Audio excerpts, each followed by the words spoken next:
Welcome to Shri Rajiv Gandhi IAS academy. Friends, இந்த வீடியோவில் பிப்ரவரி 18 மற்றும் 19 தேதிகளுக்கான கரண்ட் அஃபேர்ஸ் எல்லாமே பார்க்க போகிறோம். சரி, வாங்க பார்க்கலாம். ஃப்ரெண்ட்ஸ், இந்த வீடியோடைய நோட்ஸ் எல்லாமே கீழே பிடிஎஃப் டிஸ்கிரிப்ஷன் கொடுத்துருக்கோம். அது எல்லாமே கிளிக் பண்ணி டவுன்லோட் பண்ணிச்சிங்க. அப்புறம் நம்ம டெலகிராம் குரூப் லிங்க்மே கீழே டிஸ்கிரிப்ஷன் கொடுத்துருக்கோம். அதுலேயுமே கிளிக் பண்ணி ஜாயின் பண்ணிங்க. நம்முடைய டெலகிராம் குரூப்பில் கரண்ட் அஃபேர்ஸ் குவிசஸ் நடத்திட்டு வரோம். நீங்களுமே ஜாயின் பண்ணி அட்டன் பண்ணிக்கலாம். ஓகே, சரி வாங்க பார்க்கலாம். ஃபஸ்ட்டு, திருப்பத்தூர் மாவட்ட பறவையாக அறிவிக்கப்பட்ட பறவை எது? இதற்கான ஆன்சர் இந்திய சாம்பல் நிற இருவாச்சி பறவை. இப்போ பார்த்திங்க அப்படின்னா திருப்பத்தூருடைய மாவட்ட பறவையாக இதை அறிவிச்சிருக்காங்க. அந்த மாவட்டத்துடைய மாவட்ட நிர்வாகம், மாவட்ட வனத்துறை மற்றும் சூழலியல் ஆர்வலர்கள் எல்லாரும் இணைந்து அறிவிச்சிருக்காங்க. அடுத்தது, தற்போது எங்கு உள்ள தெருவுக்கு MS விஸ்வநாதன் பெயர் சூட்டப்பட்டது? இதற்கான ஆன்சர் சென்னை. இப்போ பார்த்திங்க அப்படின்னா சென்னையில் முக்கியமான தெருவுகளுக்கு இசையமைப்பாளர் மற்றும் பின்னணி பாடல்களுடைய பெயர்களை வச்சுருக்காங்க. அதை பற்றி டீட்டெயிலாக பார்க்கலாம். சென்னையில் மந்தைவெளிப்பாக்கம் நாட்டன் 3வது தெருவில் அதற்கு திருச்சி லோகநாதன் தெரு அப்படின்னு பெயர் வைத்திருக்காங்க. யார் இந்த திருச்சி லோகநாதன் அப்படின்னா இவர் பின்னணி பாடகர். இவர் வசித்த தெரு தான் இது. அடுத்தது, அதே மந்தைவெளிப்பாக்கத்தில் கிழக்கு வட்ட சாலை, இந்த பகுதிக்கு சீர்காழி கோவிந்தராஜன் சாலை அப்படின்னு பேர் வைத்திருக்காங்க. இது தமிழ் பாடகரான சீர்காழி கோவிந்தராஜன் அவர் வசித்த தெரு தான் இந்த ஒரு தெரு. அடுத்தது, இசையமைப்பாளர் MS விஸ்வநாதன் அவர் வசித்து டிமாண்டி சாலை, இதற்கு MS விஸ்வநாதன் சாலை அப்படின்னு பெயர் வைத்திருக்காங்க. இதெல்லாமே தமிழக அரசு வைத்திருந்த பெயர் தான். ஃப்ரெண்ட்ஸ், நம்ம ராஜீவ்காந்தி ஐஏஎஸ் அகாடமியில் இந்த ஆண்டு நடைபெற போகிற TNPSC Group 1 எக்ஸாமுக்கான ப்ரிலிம்ஸ் டெஸ்ட் சீரிஸ் ஸ்டார்ட் பண்ணியிருக்கோம். ரொம்ப குறைந்த கட்டணத்தில் இதை நம்ம நடத்துகிறோம். ஸ்க்ரீனில் தெரிகிற நம்பருக்கு நீங்கள் கால் பண்ணி பேசி இதில் ஜாயின் பண்ணிக்கலாம். அடுத்தது, நம்ம இன்ஸ்டியூட்டில் பார்த்திங்க அப்படின்னா TNPSC பாடப்புத்தகங்கள் எல்லாமே இருக்குது. நீங்கள் ஆன்லைனில் ஆர்டர் பண்ணிங்க அப்படின்னா ஸ்க்ரீனில் தெரிகிற நம்பருக்கு நாங்கள் உங்களுக்கு இலவசமாகவே டெலிவரி பண்ணி தந்துடுவோம். ஓகே. அடுத்தது, 2026 ஃபிடே செஸ் ஃப்ரீ ஸ்டைல் உலக சாம்பியன்ஷிப் பட்டத்தை வென்றவர் யார்? இதற்கான ஆன்சர் மேக்னஸ் கால்சன். இவர் நார்வே நாட்டை சேர்ந்தவர். ஃபிடே செஸ்ஸில் ஃப்ரீ ஸ்டைல் உலக சாம்பியன்ஷிப் போட்டி அப்படிங்கிற ஒரு போட்டி இருக்குது. அதில் சாம்பியன் பட்டத்தை இவர் தான் வென்றிருக்காரு. இந்த போட்டி பார்த்திங்கன்னா ஜெர்மனியுடைய வெய்சன் ஹாஸ் அப்படிங்கிற பகுதியில் தான் நடைபெற்றது.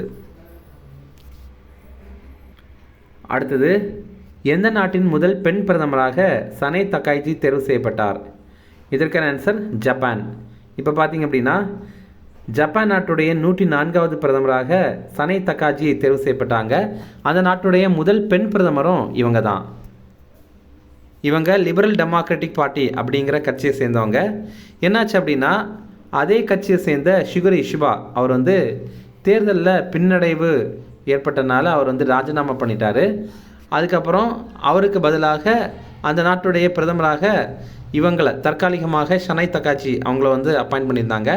அடுத்தது, ஜப்பானில் பொது தேர்தல் நடைபெற்றது. அந்த பொது தேர்தலையுமே இவங்களுடைய கட்சி வெற்றி பெற்றிருக்காங்க. இதன் மூலமாக சனை தக்காச்சி மீண்டும் ஆட்சி அமைக்கிறாங்க.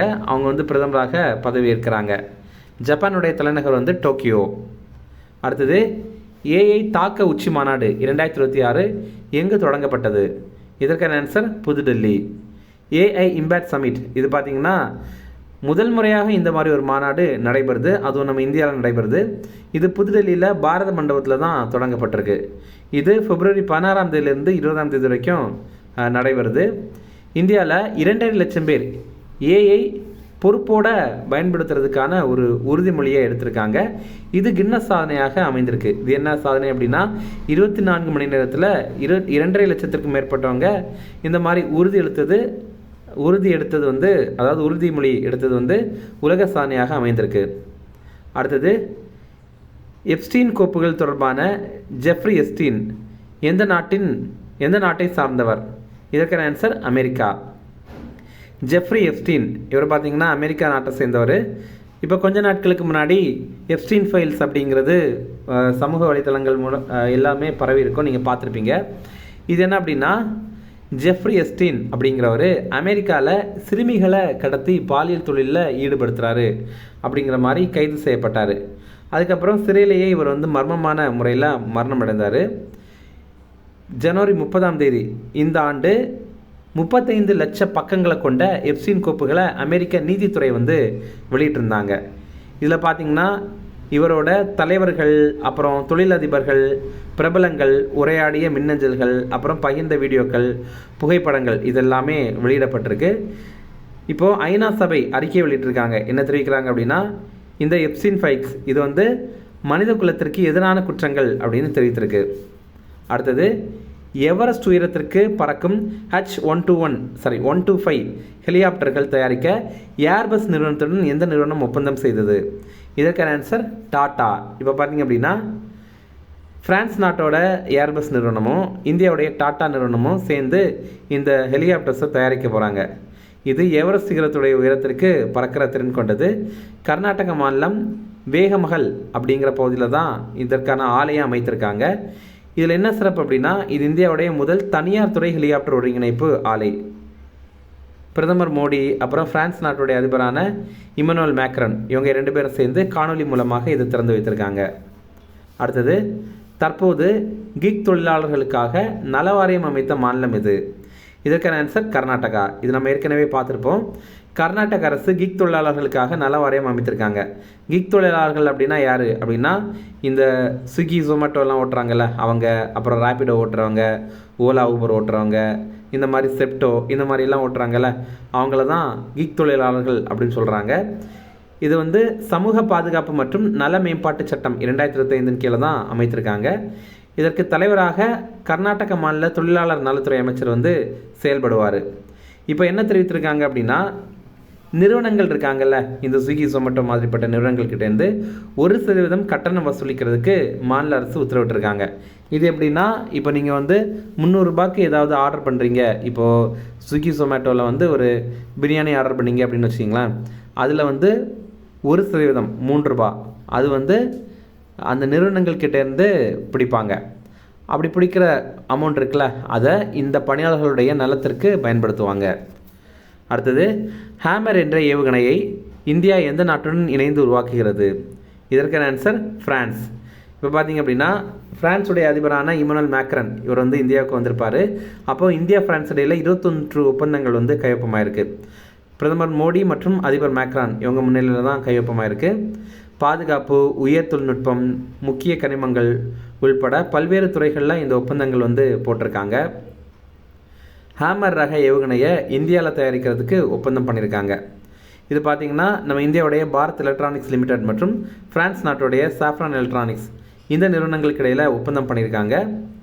அதே மாதிரி இந்த 2026 ஆண்டை இந்தியா பிரான்ஸ் புத்தாக்க ஆண்டு அப்படின்னு பிரதமர் மோடி மற்றும் பிரான்ஸ் அதிபர் மேக்ரான் வந்து அறிவித்திருக்காங்க. அடுத்தது, இந்தியா அமெரிக்கா ஏஏ இணைப்பிற்கு புதிய கேபிள் தடங்கள் அமைக்க உள்ள நிறுவனம் எது? இதற்கான ஆன்சர் கூகுள். இப்போ பார்த்திங்க அப்படின்னா, இந்தியா மற்றும் அமெரிக்காவுக்கு இடையில் ஏஏ இணைப்பிற்கு புதிய கேபிள் தடங்கள் அமைக்கப்படும், அது கூகுள் நிறுவனம் அமைக்கும் அப்படின்னு தெரிவித்திருக்காங்க. கடலுக்கடியில் புதிய கேபிள் தடங்களை அமைக்கிற முன்னெடுப்பு மேற்கொள்ளப்படும் அப்படின்னு தெரிவித்திருக்காங்க. கூகுளுடைய தலைமை செயல் அதிகாரி CEO ஆன சுந்தர் பிச்சை தான் இதை அறிவித்திருக்காரு. அடுத்தது, மிலன் என்ற கிராமத்தை இந்திய கடற்படை எங்கு உருவாக்கியது? இதற்கான ஆன்சர் ஆந்திர பிரதேசம். இப்போ பார்த்தீங்கன்னா 2026 ஆண்டு மிலன் அப்படிங்கிற கடற்படை பயிற்சியை வந்து நடத்துகிறாங்க. இதற்காக ஆந்திராவுடைய விசாகப்பட்டினத்தில் மிலன் அப்படிங்கிற ஒரு வில்லேஜையே அமைத்துட்டாங்க. இந்த மிலன் அப்படிங்கிற பயிற்சி பற்றி பார்த்திங்கன்னா, இது ஒரு பன்னாட்டு கடற்படை பயிற்சி. 70க்கு மேற்பட்ட நாடுகள் இதில் பங்கேற்பாங்க. இது ஆந்திர பிரதேசத்தில் விசாகப்பட்டினத்தில் இந்த மிலன் அப்படிங்கிற வில்லேஜில் இந்த கிராமத்தில் வந்து நடைபெறுது. அடுத்தது, பிபிசி இந்திய விளையாட்டு வீராங்கனை விருது 2025 பெற்றவர் யார்? இதற்கான ஆன்சர் ஸ்மிருதி மந்தனா. பிபிசி அப்படின்னா பிரிட்டிஷ் ப்ராட்காஸ்டிங் கார்ப்பரேஷன் அப்படிங்கிற நிறுவனம். இவங்க பார்த்திங்க அப்படின்னா 2025 ஆண்டுக்கான சிறந்த விளையாட்டு வீராங்கனையாக கிரிக்கெட் வீராங்கனையான ஸ்மிருதி மந்தனாவை தேர்வு பண்ணியிருக்காங்க. இந்த ஸ்மிருதி மந்தனா இந்தியா வந்து 2025 மகளிர் உலகக்கோப்பை போட்டியில் வெற்றி பெறதுக்கு முக்கிய காரணமாக இருந்திருக்காங்க. அடுத்தது, மாலத்தீவுக்கு 12 அதிவிரைவு படகுகள் கட்டமைக்க தேவையான உதவிகள் அளிக்கப்படும் அப்படின்னு இந்தியா தெரிவித்திருக்கு.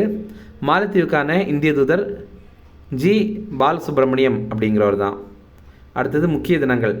உவேசா பிறந்தநாள், இது வந்து பிப்ரவரி 19ஆம் தேதி. உவேசாவுடைய விரிவாக்கம் உத்தமதானபுரம் வேங்கட சுப்பையர் மகனான சாமிநாதன் அப்படிங்கிறது தான்.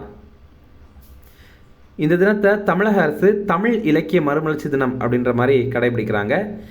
இப்போ உவேசா பற்றி பார்த்தீங்கன்னா இவர் 1855 ஆண்டு பிப்ரவரி 19 பிறந்தார்.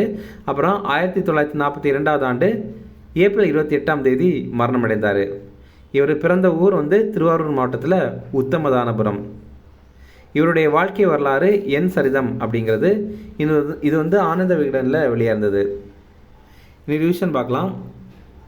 திருப்பத்தூர் மாவட்ட பறவையாக அறிவிக்கப்பட்ட பறவை எது? இதற்கான ஆன்சர் இந்திய சாம்பல் நிற இருவாச்சி பறவை.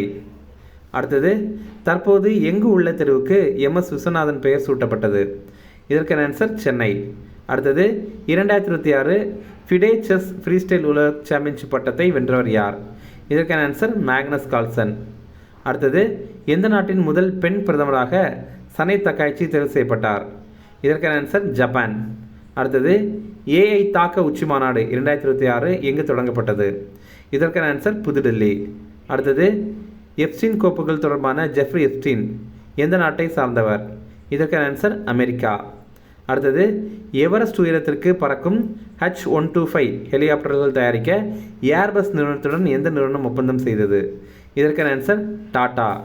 அடுத்தது, தற்போது கிக் தொழிலாளர்களுக்காக நலவாரியம் அமைத்த மாநிலம் இது? இதற்கான ஆன்சர் கர்நாடகா. அடுத்தது, ஹேமர் என்ற ஏவுகணையை இந்தியா எந்த நாட்டுடன் இணைந்து உருவாக்குகிறது? இதற்கான ஆன்சர் பிரான்ஸ். அடுத்தது, இந்தியா அமெரிக்கா AI இணைப்பிற்கு புதிய கேபிள் தடங்கள் அமைக்க உள்ள நிறுவனம் எது? இதற்கான ஆன்சர் கூகுள். அடுத்தது, மிலன் என்ற கிராமத்தை இந்திய கடற்படை எங்கு உருவாக்கியது? இதற்கான ஆன்சர் ஆந்திர பிரதேசம். அடுத்தது, BBC இந்திய விளையாட்டு வீராங்கனை விருது 2025 பெற்றவர் யார்? இதற்கான ஆன்சர் ஸ்மிருதி மந்தனா. அடுத்தது, போன வீடியோவில் நம்ம ஒரு ப்ரீவியஸ் இயர் கேள்வி கேட்டிருந்தோம், அதை பற்றி பார்க்கலாம். இது வந்து பொறுத்துக. நம்ம இப்போ கரெக்டான ஆன்சர் பார்க்கலாம். சமய உரிமை அப்படிங்கிறது ஆர்டிக்கிள் 25. அடுத்தது, சமயம் பற்றிய பொருட்களை நிர்வகிக்கும் உரிமை, இது வந்து ஆர்டிக்கிள் 26. அடுத்தது, சமய மேம்பாட்டிற்காக வரி விதிப்பு கூடாது, இது பற்றி தெரிவிக்கிறது ஆர்டிக்கிள் 27. அடுத்தது, கல்விக்கூடங்களில் சமய போதனை கூடாது அப்படிங்கிறது தெரிவிக்கிறது ஆர்டிக்கிள் 28. ஓகே. அடுத்தது, இன்னைக்கான கேள்வி, பட்டாடக்கால் கோயில் வளாகம் எந்த அரசுகளுடன் தொடர்புடையது? இதற்கான கரெக்டான ஆன்சரை கமெண்ட் பண்ணுங்கள். Option A Pallava, option B Chalukya, option C Rashtrakuta, option D வந்து சோழ. ஓகே, அவ்வளோதான் ஃப்ரெண்ட்ஸ். இந்த வீடியோ பிடிச்சா கண்டிப்பாக லைக் பண்ணுங்கள். நம்மளே சேனலுக்கு சப்ஸ்கிரைப் பண்ணி வச்சுங்க. உங்கள் நண்பர்களுக்குமே ஷேர் பண்ணுங்கள். கண்டிப்பாக இது அவங்களுக்கும் நல்லதாக இருக்கும். Okay, thank you.